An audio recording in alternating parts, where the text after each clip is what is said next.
Video में आगे बढ़ने से पहले हम लोग गेस्ट पेपर के बारे में बात करेंगे। देखो, एग्जाम के प्रिपरेशन में गेस्ट पेपर काफी हेल्पफुल साबित होता है, खासकर वो सभी स्टूडेंट के लिए जो लास्ट मोमेंट पे अपना प्रिपरेशन स्टार्ट करते हैं, क्योंकि लास्ट मोमेंट पे पूरा सिलेबस तो कवर अप नहीं हो पाएगा। ऐसे में उनको प्रीवियस ईयर के सॉल्व पेपर और सैंपल पेपर पे ही डिपेंड रहना पड़ता है, एंड वो सब मिलेगा आप लोग को गेस्ट पेपर में। तो अगर आपको एग्जाम के प्रिपरेशन के लिए गेस्ट पेपर चाहिए तो आप लोग एज हेल्पलाइन टीम के व्हाट्सएप नंबर 8100323239 पे कॉन्टैक्ट करके अपने लिए गेस्ट पेपर का ऑर्डर बुक कर सकते हैं। व्हाट्सएप का लिंक डिस्क्रिप्शन में दिया हुआ है। Hello everyone, welcome to my YouTube channel AH helpline. कैसे हैं आप लोग? ये वीडियो वो सब स्टूडेंट के लिए काफ़ी इंपॉर्टेंट है जो इग्नू का दिसंबर 2025 से टर्म एग्जाम देने वाले हैं एंड जो चाहते हैं कि उनका डिग्री या कोर्स जल्द से जल्द कंप्लीट हो जाए। तो इसी के बारे में हम इस वीडियो में डिटेल में बात करेंगे। आप लोग वीडियो को ध्यान से देखिएगा। एएच हेल्पलाइन चैनल पे फर्स्ट टाइम है तो इग्नू के रिलेटेड हर एक ट्रस्टेड एंड ऑथेंटिक इन्फॉर्मेशन पाने के लिए चैनल को जरूर सब्सक्राइब कर लीजिएगा ना। देखो, इग्नू में जो आप एग्जाम देते हो उसका रिजल्ट डिक्लेयर करने का जो प्रोसेस है ना, वो काफ़ी लेंदी होता है।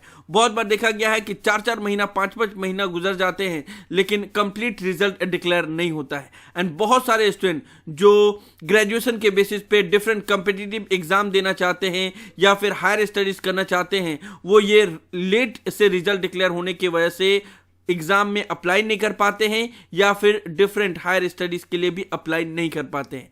तो उसका सॉल्यूशन ये है कि अगर आप चाहें कि आपका रिजल्ट जल्दी डिक्लेयर हो जाए तो आप एक इग्नू का जो फैसिलिटी है उसको अवेल कर सकते हैं, that is early declaration of result.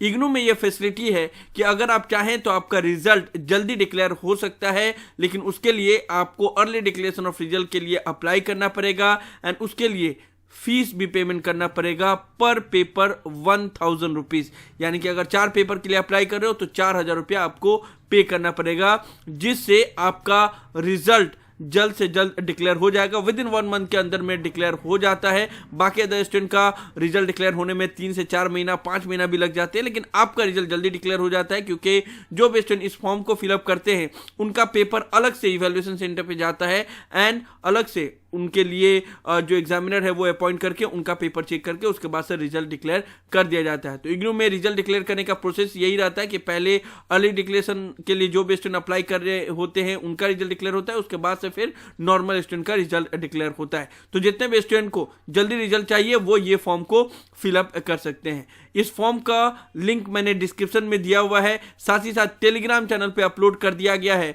वहां से आप लोग डाउनलोड कर सकते हो। क्योंकि डिस्क्रिप्शन का लिंक काम करेगा समटाइम और समटाइम नहीं करेगा, क्योंकि इग्नू का वेबसाइट पे ये पुराना फॉर्म है जो अपलोड किया गया था एंड उसका लिंक समटाइम काम नहीं करता है। तो आप लोग टेलीग्राम चैनल से इस फॉर्म को डाउनलोड कर सकते हैं। फॉर्म सिंपल सा है, आपको अपना name, enrolment number, programme, address, सारा डिटेल फिलअप करना पड़ेगा।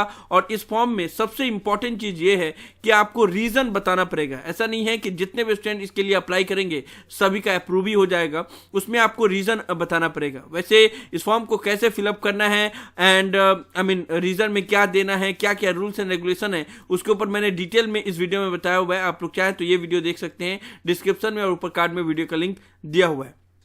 मैं बस नॉर्मल सा बात बता दे रहा हूं कि ये फॉर्म को सिर्फ फाइनल ईयर के स्टूडेंट फिलअप कर सकते हैं, फर्स्ट ईयर या सेकेंड ईयर के स्टूडेंट फिलअप नहीं कर सकते हैं। क्योंकि जाहिर सी बात है, अगर आप फाइनल ईयर कंप्लीट कर लोगे तभी आपको डिफरेंट यूनिवर्सिटी में एडमिशन लेने के लिए हायर स्टडीज के लिए जरूरत पड़ेगा, या फिर आप ग्रेजुएशन के बेसिस पे अदर एग्जाम दे सकते हैं। फर्स्ट ईयर सेकेंड ईयर में रहोगे तो अर्ली डिक्लेरेशन का कुछ मतलब नहीं बनता है, क्योंकि आपका डिग्री तो कंप्लीट होगा नहीं। इसलिए सिर्फ फाइनल ईयर के स्टूडेंट के लिए ये फैसिलिटी दिया जाता है। साथ ही साथ सिर्फ मैक्सिमम 4 पेपर के लिए ही अलाउ किया जाता है, उससे ज्यादा अलाउ नहीं किया जाता है, ठीक है। एंड ये फॉर्म को आपको ऑफलाइन ही पेमेंट करना होता है, ऑनलाइन पेमेंट नहीं करना होता है एंड ऑफलाइन ही इस फॉर्म को फिलअप करना होता है। फॉर्म फिलअप करके एंड जो पेमेंट करना होता है वो आपको डिमांड ड्राफ्ट के माध्यम से पेमेंट करना पड़ता है in favour of IGNOU, payable at your evaluation centre city. इस चीज को याद रखिएगा कि आपका जहां पे इवैल्यूएशन सेंटर है उस सिटी के अंडर में आपको डिमांड ड्राफ्ट बनाना पड़ेगा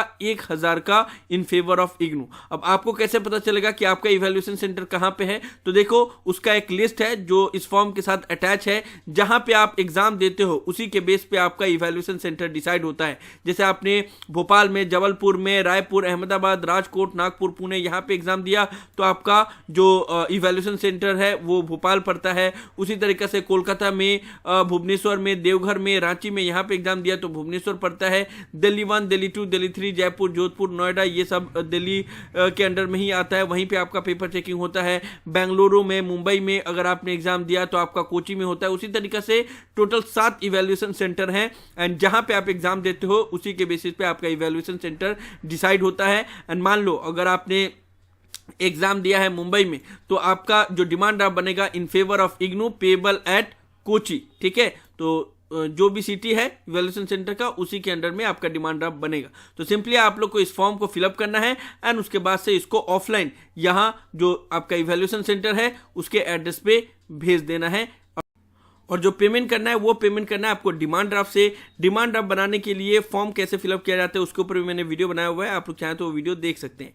तो आपको डॉक्यूमेंट में क्या क्या अटैच करना है, सबसे पहले तो ये फॉर्म को फिलअप कर देना है। उसके साथ साथ आप अर्ली डिक्लेरेशन ऑफ रिजल्ट के लिए क्यों अप्लाई कर रहे हो उसके लिए एक डॉक्यूमेंट्री प्रूफ, डॉक्यूमेंट्री एविडेंस इस फॉर्म के साथ अटैच करना है एंड डिमांड ड्राफ्ट अटैच करना है। Form, demand draft and documentary proof कि क्यों आप अप्लाई कर रहे हो वो अटैच करके उसके बाद से आपके इवैल्यूएशन सेंटर के एड्रेस पे भेज देना है। कब भेजना है, तो आपका जिस दिन एग्जाम है उससे पहले इस फॉर्म को इवैल्यूएशन सेंटर पे भेज देना, यानी कि पहुंच जाना चाहिए। पहले ही भेज देना ताकि आपका एग्जाम स्टार्ट होने से पहले ये फॉर्म इवैल्यूएशन सेंटर पे पहुंच जाए।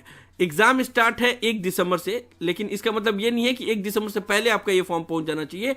आपका जिस दिन एग्जाम है उससे पहले ये फॉर्म पहुंच जाना चाहिए। फॉर सपोज कोई स्टूडेंट का 26 दिसंबर को एग्जाम है BPSC 133, ठीक है, एंड इस पेपर के लिए उन्होंने अर्ली डिक्लेरेशन ऑफ रिजल्ट के लिए अप्लाई किया था। तो 26 दिसंबर से पहले उनका ये अर्ली डिक्लेरेशन ऑफ रिजल्ट का फॉर्म इवैल्यूएशन सेंटर पे पहुंच जाना चाहिए। जैसे आपका इवैल्यूएशन सेंटर पे पहुंच जाता है तो आपका जब आंसर शीट जाता है चेकिंग के लिए तो वो अलग रहता है, उसके लिए अलग से एग्जामिनर अपॉइंट किए जाते हैं और उसके बाद से आपका पेपर जल्दी से जल्दी चेक करके उसके बाद से फिर रिजल्ट अपडेट कर दिया जाता है। इसलिए आपका फीस एक्स्ट्रा लगता है 1000 रुपीज़ पर पेपर, ठीक है। तो यही रूल है, आपको आपका जो भी पेपर है उससे पहले ये फॉर्म को भेज देना है, उससे पहले पहुंच जाना चाहिए आपके इवैल्यूएशन सेंटर पे। मान लो आपने 4 पेपर का फॉर्म फिलअप किया हुआ है अर्ली डिक्लेरेशन के लिए, तो जो पेपर का एग्जाम पहले है एग्जाम उससे पहले भी आप भेज सकते हो, ठीक है। लेकिन ये याद रखना कि मैक्सिमम 4 पेपर का ही आप अर्ली डिक्लेरेशन के लिए अप्लाई कर सकते हो। बाकी other detail rules and regulation के लिए आप लोग ये वीडियो देख सकते हैं। तो जितने भी स्टूडेंट को दिसंबर 25 टर्म एग्जाम के लिए रिजल्ट जल्दी चाहिए या किसी भी चीज़ के लिए उनको अप्लाई करना है, चाहे वो कॉम्पिटिटिव एग्जाम देना है या फिर हायर स्टडीज़ करना है, जो भी रीज़न हो, तो अगर आपको रिजल्ट जल्दी चाहिए तो आप लोग ये फॉर्म को फिलअप करके एंड अर्ली डिक्लेरेशन के लिए अप्लाई कर सकते हैं। फॉर्म को टेलीग्राम चैनल पे अपलोड कर दिया गया है। सो इस हफ्ते वीडियो में अर्ली डिक्लेरेशन ऑफ रिजल्ट के लिए कैसे अप्लाई करना है उसी के बारे में आप लोग को इन्फॉर्मेशन दे रहा था एंड साथ ही साथ आप लोग को बता रहा था कि इग्नू में ये भी एक फैसिलिटी है जिससे आपका रिजल्ट जल्दी डिक्लेयर हो सकता है। सो मुझे उम्मीद है कि आप लोग को वीडियो पसंद आया होगा। इस वीडियो को लाइक जरूर कर दे, सभी फ्रेंड के साथ शेयर करें ताकि उनको भी ये सभी डिटेल इन्फॉर्मेशन मिल पाए। किसी भी तरह के डाउट के लिए आप लोग नीचे कमेंट बॉक्स में लिख सकते हैं या मुझे डायरेक्टली कॉल करके भी अपना डाउट क्लियर कर सकते हैं। और अगर आप एएच हेल्पलाइन चैनल पर फर्स्ट टाइम आए तो मेक श्योर आप लोग चैनल को जरूर सब्सक्राइब कर ले। So thank you so much for watching this video.